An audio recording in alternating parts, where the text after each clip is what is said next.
بسم آب وولد ومنفس قدوس أحدو أملاك أمين. نايك زابير أملاخنا معرات ناي ولادة أملاخ ناي قدس سنجل مريم أملا جنت ناي قدسان ملائكة حلوة ناي قدسان أبوتات سأجان بركتن رديتن مسكولاتنا ولدت مكات يخون. زابير أملاخنا كساب ساعات زي سلازة حلونا عدمين الساعة سلازة حبنا سمو بلسان كلهم فتراتاتو زخبرن استمسجنن يخون. هراين بار لمون كان فؤاد እግዚአብሔር አምላኽና ካፕተን ሾመንት ሰናብቲና ዓብጾም እቲያ ካልአይቲ ሰንበት ቅድስት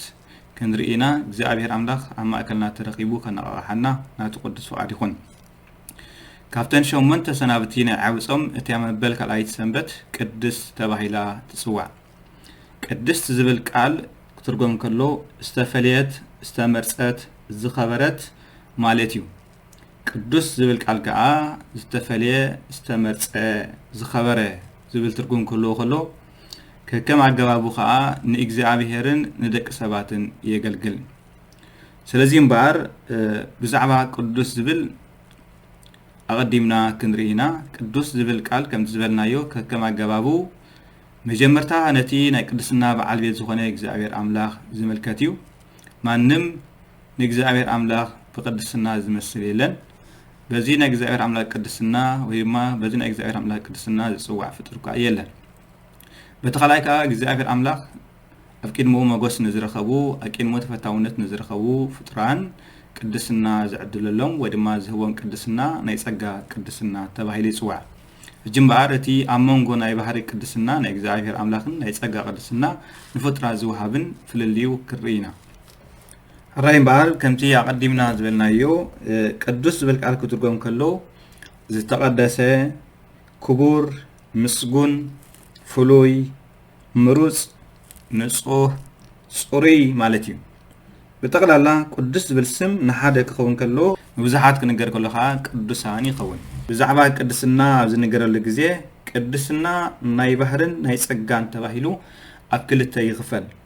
أبزي كزنجع زي باللجنا ናይ ቅድስና በዓል ቤት ባዕሉ እግዚአብሔር አምላኽ ጥራሕ እዩ ናይ ባህሪ ቅድስና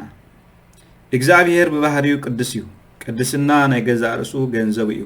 ቅድመ ዓለም ምፍጣር ዓለም ዝፈጠረ ንዘለዓለም ዓለም እግዚአብሔር ቅዱስ እዩ እዚ ማለት ቅድስና ናይ ባህሪ እዩ እግዚአብሔር ድማ ኣብ ባህሪው ለውጢ የብሉን ስለዚህ እግዚአብሔር ኩሉ ግዜ ቅዱስ እዩ ስለዚህ ናይ ባህሪ ቅድስና ንማንም ዘይወሃብ ማንም እውን ዘይጽዋዓሉ ናይ እግዚአብሔር ገንዘብ እዩ ነዚ ክገልጽ ከሎ ልዑለ ቃል ነቢ ኢሳይያስ ነዚ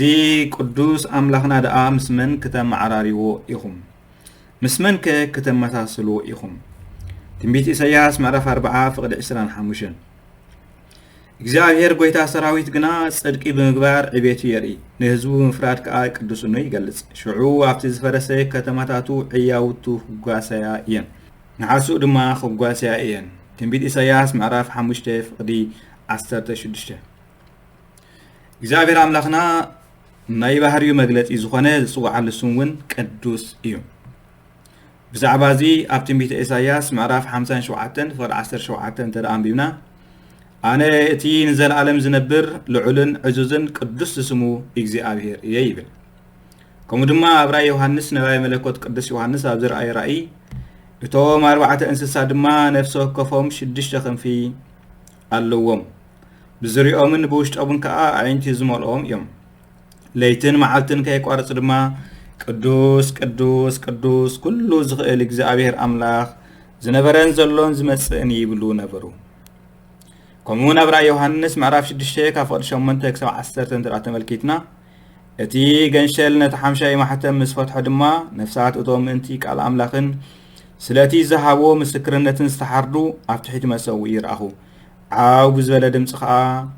او قدسون حق انيان زخونكا ويتا كسام عاسيخا دي تفرد نتوم مدري زلو خيك كسام عاسيخا حنا دمنا دي تفريو من دابلو ترعو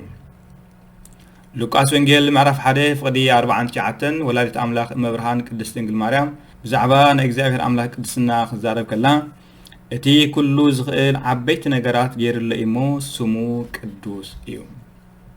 كمون لبا أملاخ داوي تام مزمور مبال 33 فقدي 21 كزارب كلو ኣብ ቅዱስ ስሙ ስለስተኣመና ብኡ ንሕጎስ ኣለና ከምኡውን ልበ ኣምላኽ ዳዊት ኣብ መዝሙር መበል 145 ፍቕዲ 21 ክዛረብ ከሎ ኣነ ንእግዚኣብሔር ኩሉ ግዜ ከመስግኖ እየ ኩሉ ፍጡር ከዓ ንቅዱስ ስሙ ንዘለዓለም የመስግን ስለዚ እምበኣር ብዛዕባ ናይ እግዚኣብሔር ኣምላኽ ቅድስና ዝምልከት እዚ ዝረኣናዮ ካብቲ ብዙሕ ውሑድ እዩ እቲ ካልኣይ ከዓ ናይ ፀጋ ቅድስና ዝብል እዩ ናይ ፀጋ ቅድስና ዝበሃል እቲ ብባህሪኡ ቅዱስ ዝኾነ እግዚኣብሔር ኣምላኽ ብናቱ ረድኤት ኣብ ልዕሊ ቅዱሳን ሓዲሩ ናይ ፀጋ ቅድስና ይዕድሎም እዚ ከዓ ንደቂ ሰባት ቦታታት ንዋያተ ቅዱሳን ወዘተ ዝወሃብ ናይ ፀጋ ቅድስና እዩ ብፀጋ ክበሃል ከሎ ከዓ ካብቲ ናይ ቅድስና በዓል ቤት ዝኾነ ኣምላኽ ብነፃ ዝወሃብ ማለት እዩ እዚ ከዓ ኣብ ቅድስና ጥራሕ ተሓፂሩ ዝሰርፍ ዘይምዃኑ ምግንዛብ ይግባእ ከመይ ካብቲ ሓደ መንፈስ ቅዱስ ንፍጥረት ዝወሃብ ናይ ፀጋ ውህበታት ኣዝዩ ብዙሕ እዩ ብርሃነ ዓለም ቅዱስ ጳውሎስ ብዛዕባ ውህበት መንፈስ ቅዱስ ብዙሕ ምዃኑ ክነግር ከሎ ኣብ ቀዳማይ ቆሮንጦስ ምዕራፍ 12:4 ዘርዚርዎ ይርከብ ብሓፈሻ እምበኣር ስለ ናይ ፀጋ ቅድስና ኮነ ናይ ባህሪ ቅድስና ዘርዚርካ ዝፍፀም ነገር ዘይምዃኑ ኩላትና ልቢ ክንብል ይግባእ ብሓፂር ኣገላልፃ ግን እግዚኣብሔር ብባህሪ ቅዱስ ክኸውን ከሎ ኣብ ቅዱሳን ሓዲሩ ግና ብነፃ ብምሕረት ብልውሃት ብናቱ ሰናይ ፍቓድ ቅዱሳን ተባሂሎም ከም ዝፅውዑ ይገብሮም ነዚ ከዓ ሊቀ ሐዋርያ ቅዱስ ጴጥሮስ ምስ ተቐዲሙ ሊቀ ነቢያት ሙሴ ዝተዛረቦ ኣዋሃሂዱ ከምዚ ክብል ይዛረብ ከምቲ ዝፀዋዓኩም ቅዱስ ዝኾነ ንስኻትኩም ድማ ብኩሉ ንብረትኩም ቅዱሳን ኩኑ ከምቲ ዝፀዋዓኩም ቅዱስ ዝኾነ ከምቲ እግዚኣብሔር ኣምላኽ ከምቲ ዝፈጠረኩም ከምቲ ዝፀዋዓኩም ኣምላኽ እግዚኣብሔር ቅዱስ ከም ዝኾነ ንስኻትኩም ድማ ብኩሉ ንብረትኩም ቅዱሳን ኩኑ ቀዳማይ ጴጥሮስ ምዕራፍ 1:15-16 ዘለዋውያን ምዕራፍ 19 ፍቕዲ 2 ስለዚ እምበኣር ብሕጊ ኣምላኽ ፀኒዖም ካብ ሓጢኣት ርሒቆም ኣብ ዝነብሩሉ ግዜ እግዚኣብሔር ብዝሃቦም ረድኤት እግዚኣብሔር ብዝረድኦም መጠን ኣቂድሚ ኣምላኽ ብዝረኸቡ ሞገስን ተፈታውነትን ቅድስና ይለብሱ እዚ ቅድስና እዚ ከዓ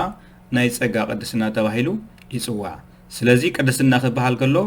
እቲ ቀዳማይ ናይ በይኑ ናይ ባህሪኡ ዝኾነ ናይ እግዚኣብሔር ኣምላኽ ቅድስና እዩ ከመይ እግዚኣብሔር ኣምላኽ ብባህሪኡ ቅዱስ እዩ እቲ ካልኣይ ከዓ እቲ ብባህሪ ቅዱስ ዝኾነ እግዚኣብሔር ኣምላኽ ንፍጥራቱ ብናቱ ፍቓድ ብናቱ ድልየት ብናቱ ልውሃት ቅድስና ይዕድሎም እዚ ድማ ናይ ፀጋ ቅድስና ተባሂሉ ይፅዋዕ ስለዚ እምበኣር በዛ ካልኣይቲ ሰንበት ብዛዕባ ናይ እግዚኣብሔር ኣምላኽ ናይ ባህሪ ቅድስና ብዛዕባ ናይ ደቂ ሰባት ቅድስና ብዛዕባ ናይ ሰንበት ቅድስና ቅድስቲ ቤተ ክርስቲያን ክትምህረሉ እትቕኒ ሰንበት እዩ ቅዱስ ያሬድ ድማ ምዚ ናይ ካልኣይቲ ሰንበት ወይ ከዓ ምዚ ቅዱስ ዝብል ዕለት ብሰማዕ መዝሙርን ስብከትን ኣዋሂዱ ሰሪዕልና ይርከብ ነዚ መሰረት ገይራ ከዓ ቅድስቲ ቤተ ክርስቲያን እትዝምሮም መዝሙራት እትሰብኮም ስብከታት ኩሉ ብዛዕባ ናይ እግዚኣብሔር ኣምላኽ ናይ ባህሪ ቅድስና ናይ ሰባት ናይ ፀጋ ቅድስና ብዛዕባ ናይ ሰንበት ቅድስና ሰባት ከመይ ገይሮም ነቲ ዝፈጠሮም እግዚኣብሔር ኣምላኽ ከኽብርዎን ከምቲ ንሱ ቅዱስ ዝኾነ ንሳቶም ድማ ቅዱሳን ኮይኖም ክርከቡ ከም ዝግብኦምን ብዛዕባ ቅዱስ ሰንበትን ቅዱስ ቤተ ክርስቲያን ብስፍሓት ክትምህረሉን ክትነግረሉን እትቕኒ ካብተን 8 ሰናብቲ ናይ ዓብፆም እዚኣ እታ ካልኣይቲ ሰንበት እያ ስለዚ እግዚኣብሔር ኣምላኽ ንዕኡ ዘስምር ቅድስና ሒዝና ክንርከብ ካብ ርክሰት ካብ ሓጢኣት ወፂና ብቅድስና ክንመላለስ ናቱ ቅዱስ ፍቓድ ይኹነልና ንቅዱሳን ኣቦታት ከም ዘነቃቅሐ ንቅዱሳን ኣቦታት ብፀጋን ብረድኤትን ከም ዝደገፈ ንዓና ንሓጣን ድማ ብረድኤቱን ብፀጉን ደጊፉ ናብ ናይ ቅድስና ጎደና ክመርሓና ናቱ ቅዱስ ፍቓድ ይኹን ጾምና ብሰላም ጀሚሩ ብሰላም ይፈጽመና ስብሃት ለእግዚአብሔር ለወላዲቱ ድንግል ወለመስቀሉ ክቡር አሜን